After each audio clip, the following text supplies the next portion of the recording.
Hello there, so this is something new for this channel. This is going to be a spoiler-free review stroke analysis of a recent project by a studio called Ninja Theory, who've been working on a very interesting creative project going by the name of Hellblade. The short of it is that Hellblade's a video game, however, it's also a title that bears the mark of some highly significant subject matter that is totally complementary to the subject of this channel and my own art project, XELASOMA.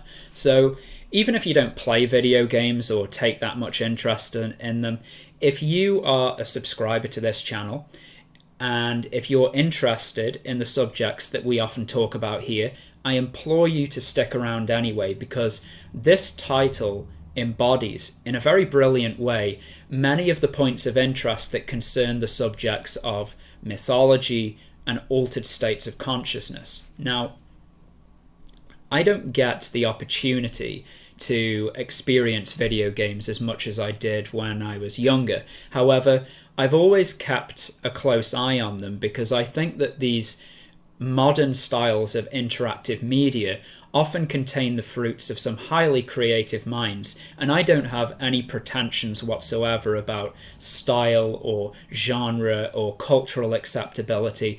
If something impresses me creatively, then I will be drawn to it, and I've been following this project's development for quite some time now, and as soon as I first discovered it, I knew that the day would come when I would have to do an analysis of it, and obviously that day's finally arrived.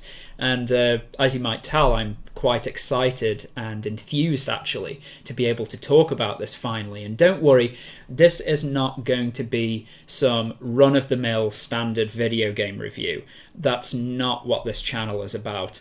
I want to talk to you more about its peculiar subject and subject matter and how the game goes about articulating that within its creative space. So, like I said, even if you don't have that much of an interest in video games and simply have an interest in psychology or human history, then stick around anyway, because this is a creative project that explores and represents those subjects in a highly inventive and interesting way.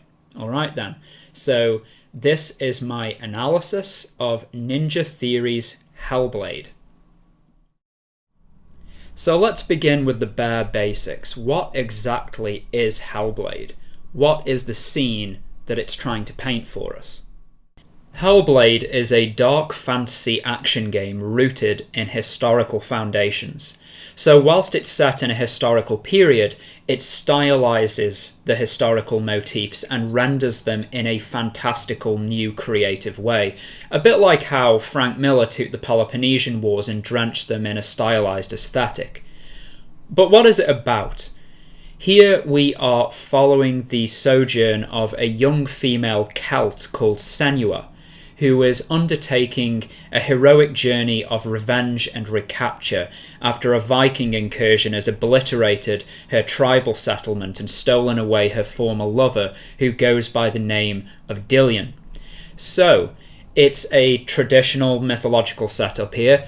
We have the destruction of the old world, the severance from prior forms of attachment, clearing the way for a new life track to emerge, one that, in order to satisfy itself, will have to venture into the lands of unknown variables where all kinds of trials and formative experiences await.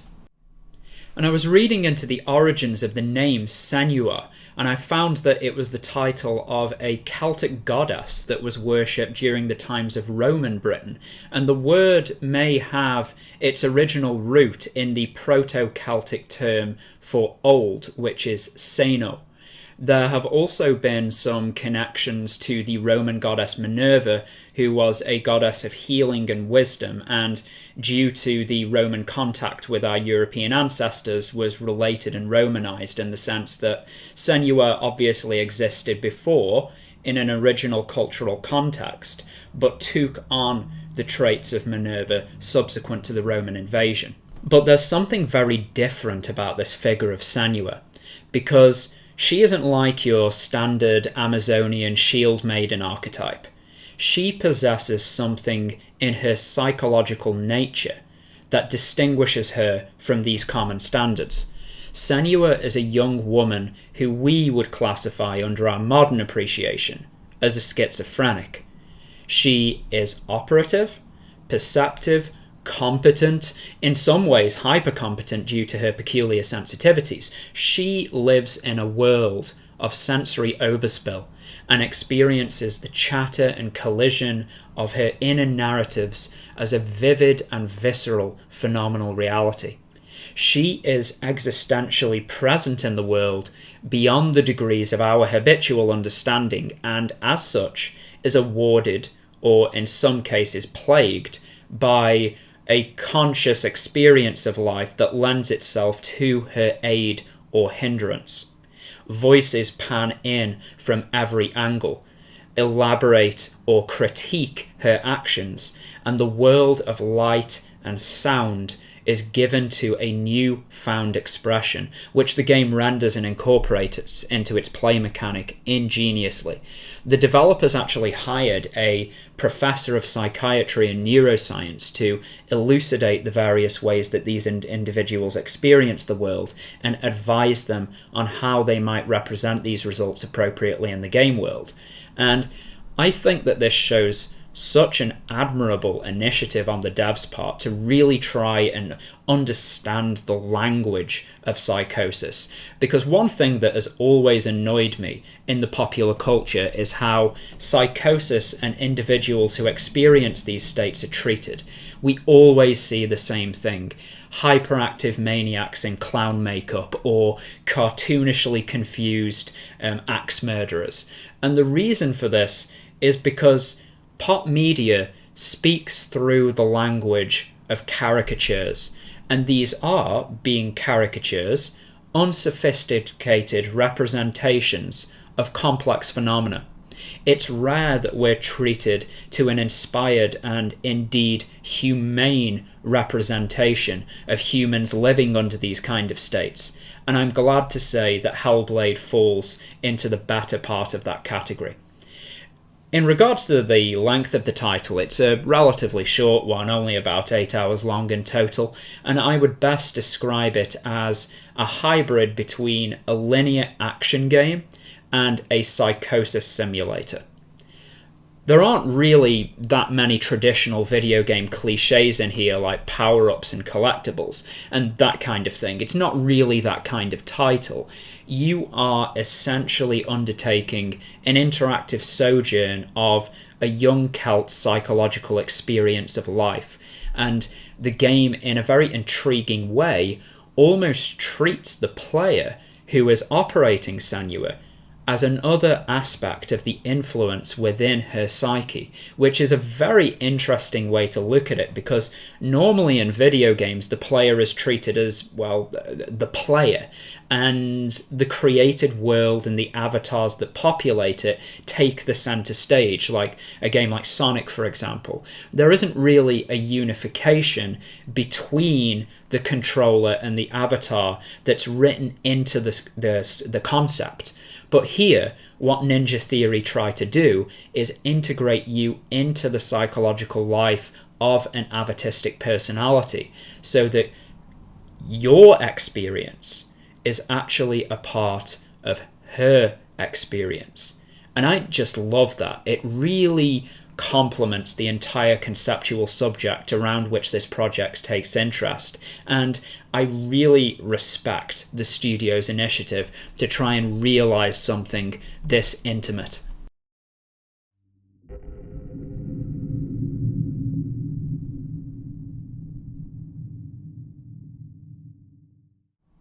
It wouldn't be appropriate to review a title like this without elucidating some of the creative ways that the studio went about rendering the psychotic experience within an interactive work of art.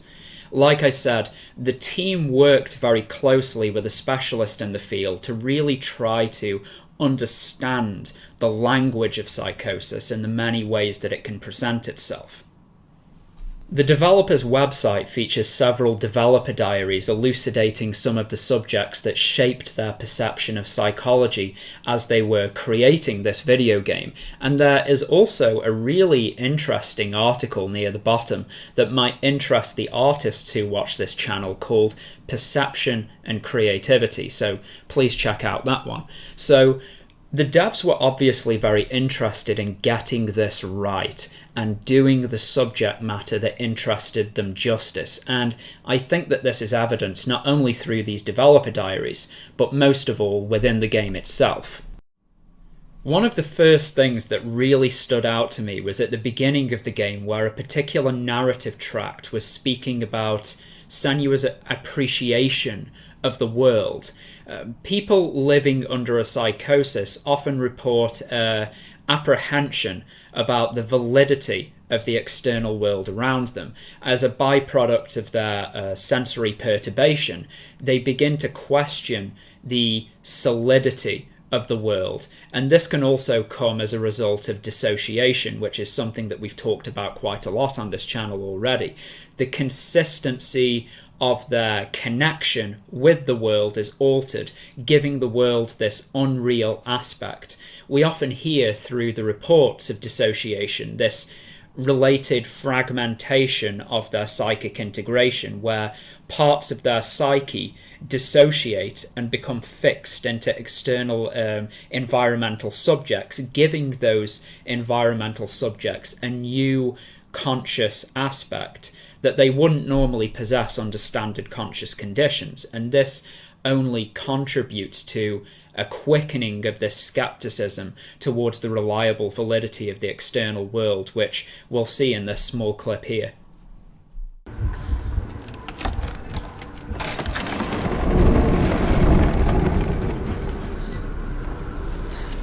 you feel it too?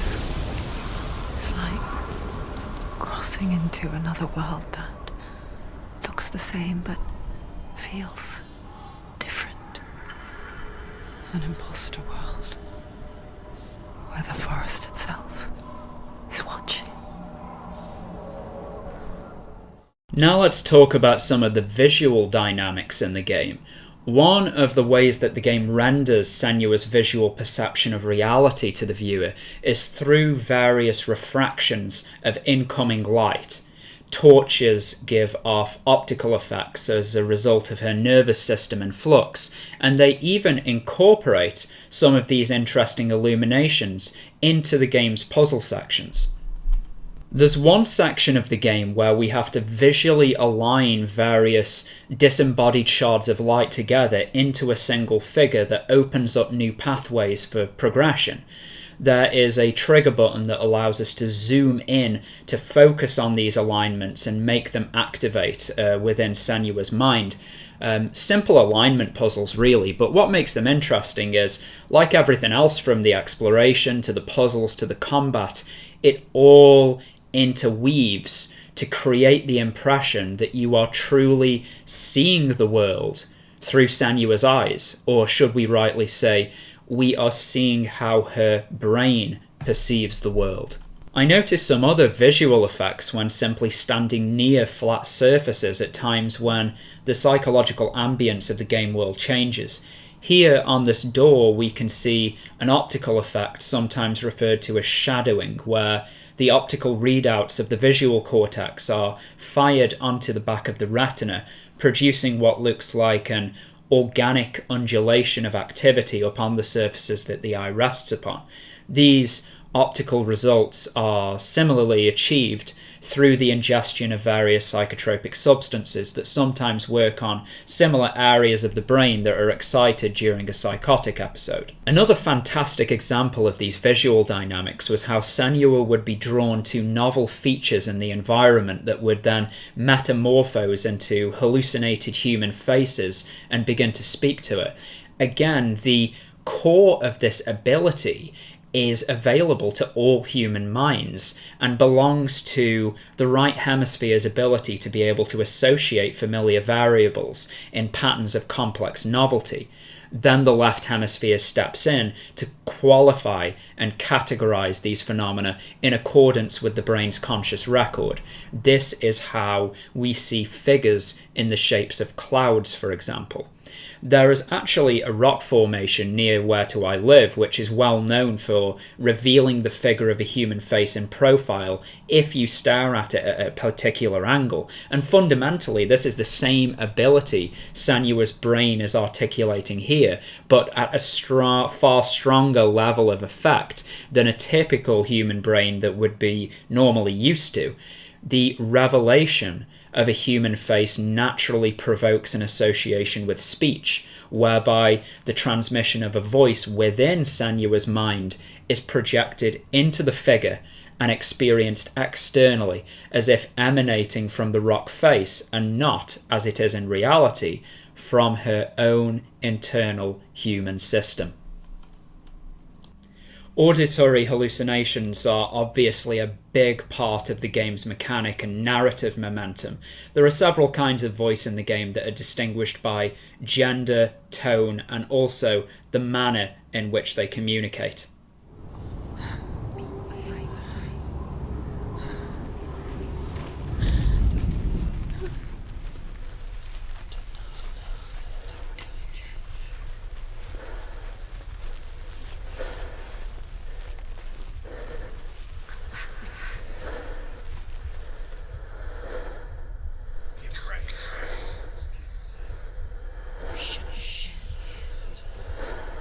Some voices simply carry the narrative along as they relay parts of Senua's past history, almost like emanations of her old memory. Other voices are more analytical and critical, making comment on your decisions and the strategic outcomes that certain decisions might bring. For example, when you first arrive in the land of this adventure, Senua pushes the raft that she's been travelling on away so that she can't fall back on the decision to return home.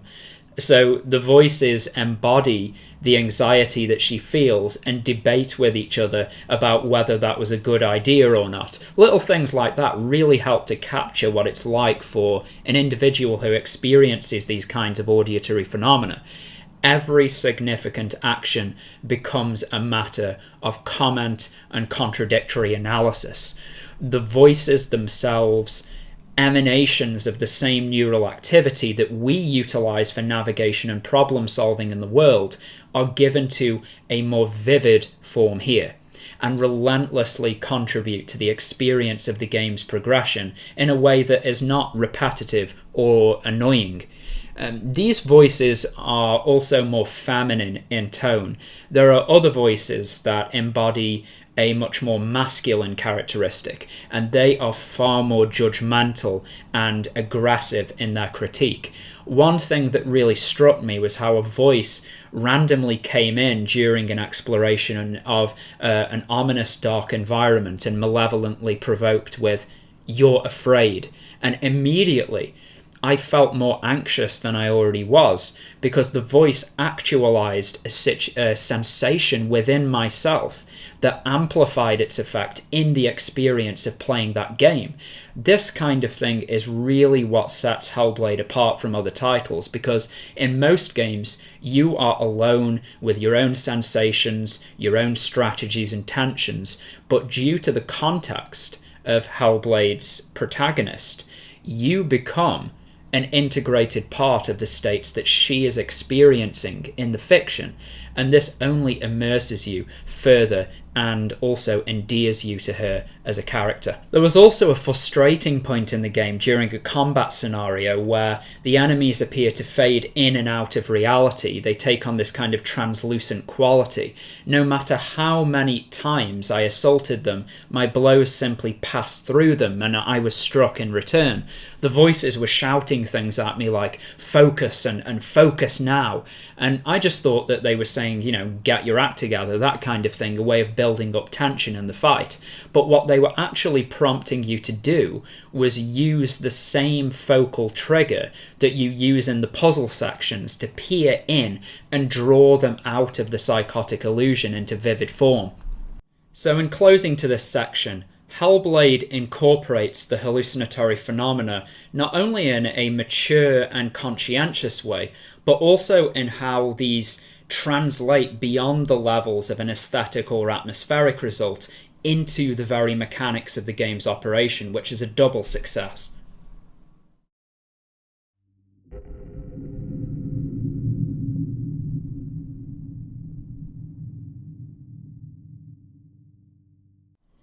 Right, well, this wouldn't be a very good mythology, let alone a good video game, if it didn't have some trials to cross. And I want to talk about now how they represented the adversaries in the game, because this plays directly into the experience of Senua's sensory and cultural perception.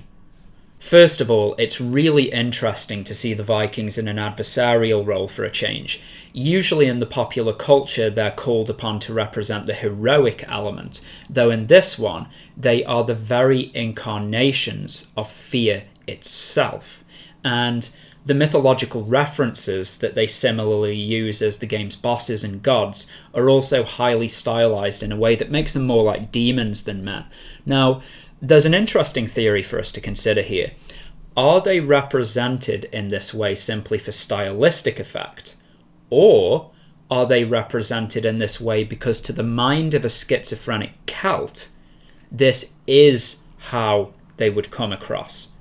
Her brain would portray them like demonic warriors that have sailed through the mists of the North Sea on their dragon boats and come to exterminate her. We have to seriously think about the cultural and mythological influences that people's minds might have been operating under in order to appreciate something like that. Think about as well how warriors adorn themselves to look like predatory animals with big furs and lion helmets and depictions of dragons painted on their shields. They're doing this with intent because they want their opponents to see them as lions, as dragons, and not merely as the flesh and blood men that they actually are. In a way, it's a way of signaling to the other side, look at this imagery. You know what this imagery means. We are the living embodiments of this imagery, and you should rightfully fear us because we are not merely men. We are the predatory form incarnate. It's an example of early psychological warfare, and the opposing side, if they know what they're doing, will have their symbolic representations to display back to them as well. You don't see, 10,000 Viking warriors turn up to the battlefield with kittens emblazoned all over their uniforms. Maybe Canadian soldiers, but generally the motifs communicate something appropriate to the style of action being undertaken here. In this case, violence and predation. But we have to go deeper than that. We have to align ourselves to the fact that the areas of the brain that symbolism mainly works on, the associative powers of the right hemisphere, would be excited under the anxieties of a psychotic episode. And if there's already a cultural narrative that associates these Northmen to being like demon warriors, then under the amplified sensory conditions of the altered states, the mind would or might associate and possibly realize them not like demons, but as demons. And I think that that's a nice touch that I thought that they brought to the Vikings. So, that was the general overview of the things that I wanted to talk about concerning this video game and its interesting subject matter. In closing then, I just wanted to say how inspiring and energizing it is to come across creative items like this in an industry that too often falls foul of the same tired cliches and algorithmic processes that plague the popular culture. Our culture is undergoing something of a renaissance at the moment, even though it might not sometimes feel like it is. A new breed of independent artists and creative collectives are beginning to make their mark on the world in a very serious way, and it's interrupting the power dynamic of our cultural landscape. Indie culture is now a culture in and of itself, and it's studios like Ninja Theory that I feel really lead the way in rendering the image of how our culture is shaping up to be. You're probably always going to have, the big studios and artists, the Hollywoods and the Madonnas of the world. But now what we're seeing is all of that other activity that used to operate well beneath the noise and the din of the prevailing corporate culture, that's now beginning to rise up on its own 2 feet and actually compete seriously with some of the biggest studios. And I think that as mainstream culture doubles down and becomes even more predictable, even more algorithmic, even more stifled by its own overheads and burdens, people will flock more and more to seek out creative solutions in the culture that bear the mark of a more creative and substantial solution. And as I say, studios like Ninja Theory are proving that to be the case. They actually said in one of their developer diaries that they wanted to make an indie game with AAA production values. But I don't completely align with this, because I think that you guys were undercutting yourself when you said that. Because what you have achieved is something that could never have come out of a studio house like Electronic Arts or BioWare. They possess a totally different internal culture and creative consciousness than people like us. You have created a work of interactive art that goes beyond the realm of entertainment and plugs deep right into the deep psychic reservoir of our lives. You have spoken directly, not to the popular element, but to the human element. You have rendered, in the only way that a medium like this can, as close to an immersive appreciation of what it would be like in a condition like Senua's or other individuals like her. You've had a creative vision. You've been eager to understand the underlying dynamics of the subject that you were interested in, and you've masterfully wove that into an interactive experience that complements, not caricatures, the psychotic subject. And there's a really important human value to that. Because here's the thing, the difference between ourselves and the schizophrenic subject is wafer thin. Their experience of reality is operating on a variation of the same fundamental building blocks that inform our appreciation of the phenomenal world. In a sense, we all hear voices. We all have visions and noumenal resonances that try to guide and steer our behavior. But we think nothing of them because we're so normalized to them. And because the sensations themselves don't alarm us as anything to really be concerned about, when they really should be. Because they speak directly to the kind of bloody organism that we are. And individuals living under a psychosis, in a funny way of looking at it, don't you think, actually portray somewhat of a more honest representation of what it is to be human. And imaginative art is always reminding us that these things exist, either through explicit representation like with Hellblade, or more implicitly, because the internal emanations that eventually secreted onto that surface, or within the simulation of a computer program, were once held inside the structure of a sensitive organism. And it's through the power of art that these noumenal phenomena can find their way into the world, to remind us of what we are, if we have the eyes to perceive them, of course.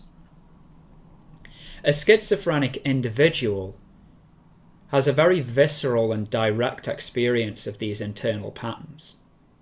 But for the rest of us, we have to rely on imagistic and narrative tracks to orientate our minds to the awareness of this hidden world inside us. We must represent the world inside, lest it represents itself in the form of a new psychosis. And Hellblade, to my mind, is a formidable confirmation of that active, living, expressive intelligence that lies within the human system. In my opinion, a schizophrenic is simply an amplification of a human being. And that excited sensory realm that they appreciate the underlying dynamics of our psychological system in a much more expressive way, and one that is extremely disturbing, not only to them sometimes, but also to our habitual, quieter, reassuring, slightly false comprehension of what we think we are. The body speaks. So I want to say congratulations to Ninja Theory for daring to create such a work, coming from an artist myself and who also takes a great deal of interest in these fields. It is highly appreciated. And I will say that if there are people who like any of the material that I talk about in this channel and also are gamers, you should absolutely pick up a copy of this game and experience it for yourself, because it complements and does great justice to the things that we like to talk about here. So yeah, that was my review and analysis of the video game Hellblade by Ninja Theory. I trust that you found this video interesting, and as usual, I'll see you again.